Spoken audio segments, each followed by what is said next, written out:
Have you ever felt like a part of you is hidden in the dark, a part you're afraid to look at?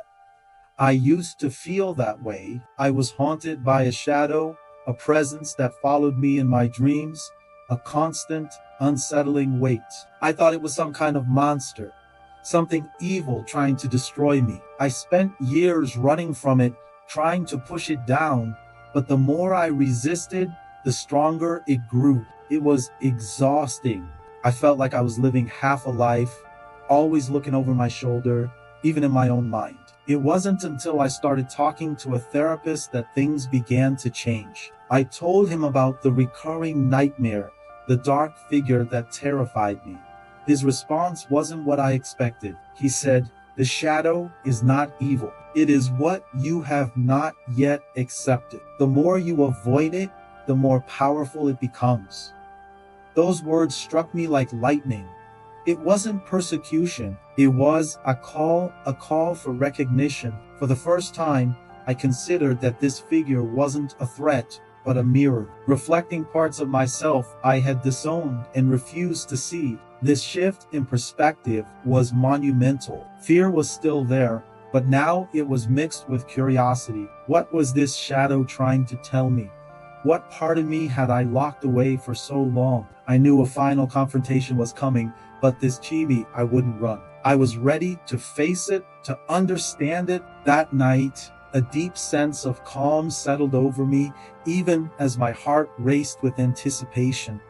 I knew the moment had arrived. My therapist had taught me techniques for lucid dreaming, for becoming aware that I was in a dream. So, as I drifted off to sleep, I held on to that intention. This time, I will be conscious.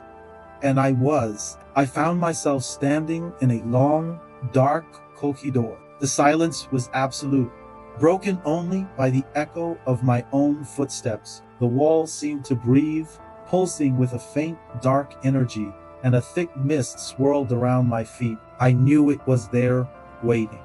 And then, it appeared at the end of the hallway. The shadow materialized. It was tall, still, its form indistinct but undeniably present. Its very existence seemed to suck the air from the space around it. My first instinct, that old, familiar urge, was to turn and run.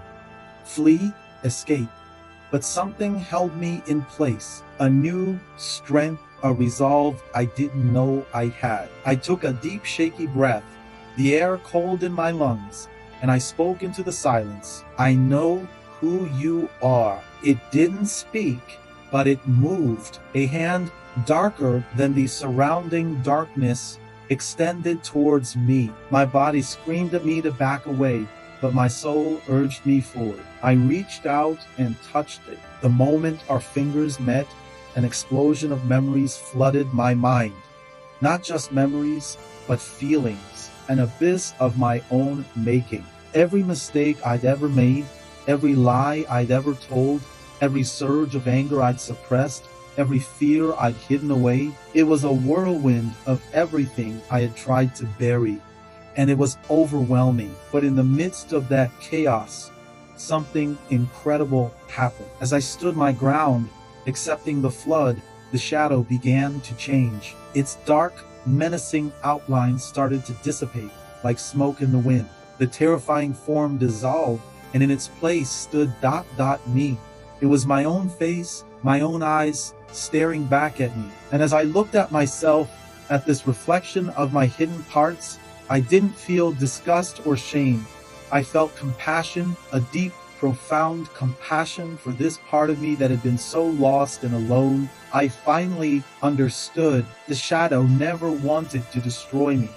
It just wanted to be seen. It wanted to be acknowledged, to be brought into the light. Our eyes met across the fading dreamscape, and a peace I had never known washed over me. It was a feeling of wholeness, of completeness. As the dream began to fade, a soft voice whispered in my mind, a voice that was both mine and not mine.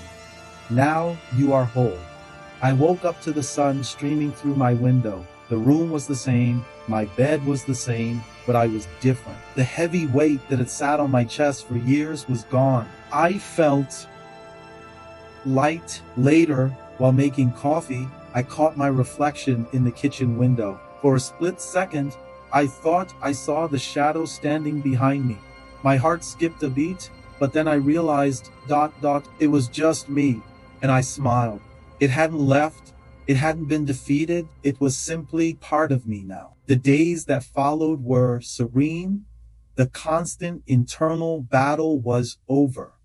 There was just silence, a peaceful, accepting silence. I began to understand that every mistake, every dark thought, every unacceptable part of me wasn't something to be ashamed of. It was all part of my truth, part of what makes me human.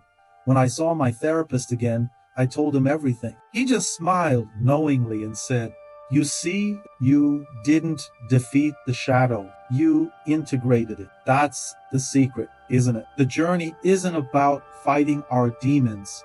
It's about dancing with them. The mirror of our unconscious doesn't show us monsters.